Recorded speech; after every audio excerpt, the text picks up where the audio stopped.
अस्सलाम वालेकुम वरहमतुल्लाहि वबरकातुहू।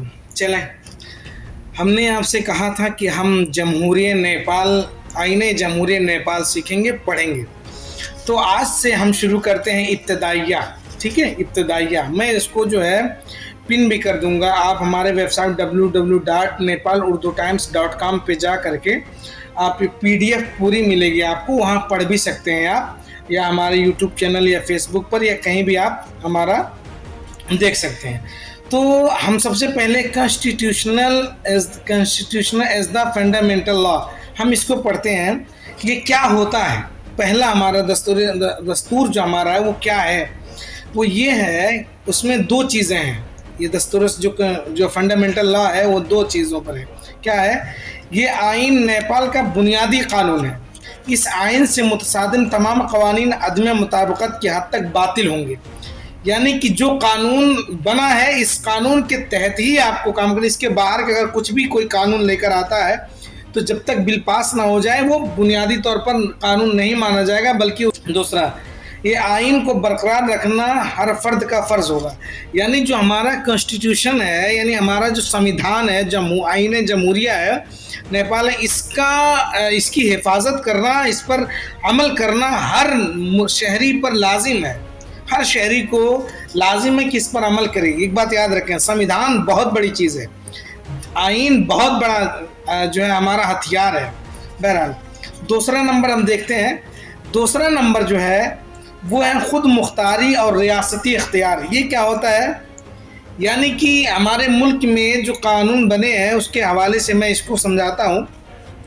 दूसरा नंबर पे खुद मुख्तारी और रियासती इख्तियार है। ये क्या होता है?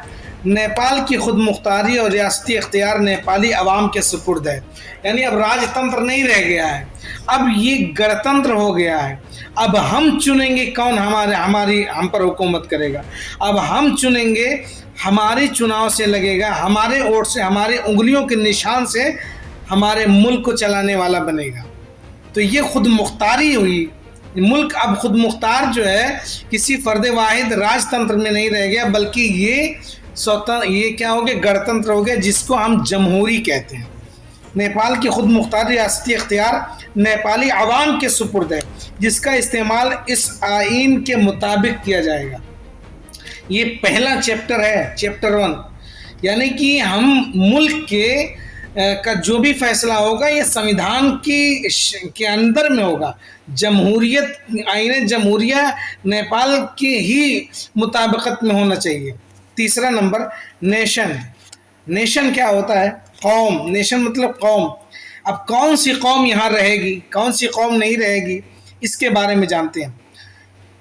मुख्तलिफ जोग्राफियाई इलाकों में रहने वाले लोगों की आम ख्वाहिशात के साथ कसीरुल नस्ल, कसीरुल लिसान, कसीरुल मजहब और कसीर तहजीब जैसी खुसूसियात को अपना कर और कौमी इत्तेहाद, इलाकाई सालमियत, कौमी मफाद और नेपाल की खुशहाली के लिए पाबंद मुत्तहिद होकर तमाम अहले नेपाल इज्तिमाई तौर पर कौम को तश्कील करें।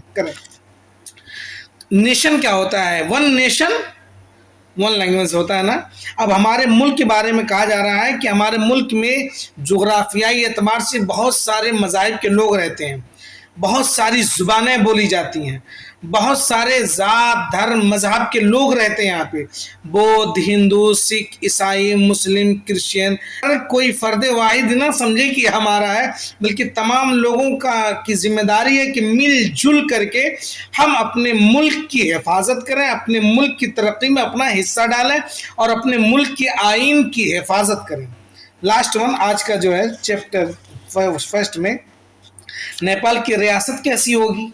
तो नेपाल की रियासत कैसी होगी उसके लिए लिखते हैं, नेपाल एक आज़ाद, नाकाबिले तकसीम, खुद मुख्तार, सेकुलर, जामे जमहूरी, सोशलिज्म पर मबनी एक वफाकी जमहूरी मुल्क। यानी नेपाल जो है ये आज़ाद, ठीक है, नाकाबिले तकसीम है। यानी एक टुकड़ों में बंटने वाला मुल्क नहीं, ये नाकाबिले तकसीम है, खुद मुख्तार है, सेकुलर है, जामे जमहूरी है, सोशलिज्म पर मबनी एक वफाकी जमहूरी मुल्क है।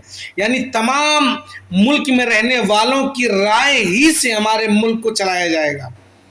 तो हमारे मुल्क की राय क्या होती है? हम वोट देते हैं। और उस वोट के ज़रिए से हम मुंतखब करते हैं कि हमारा नुमाइंदा कौन होगा।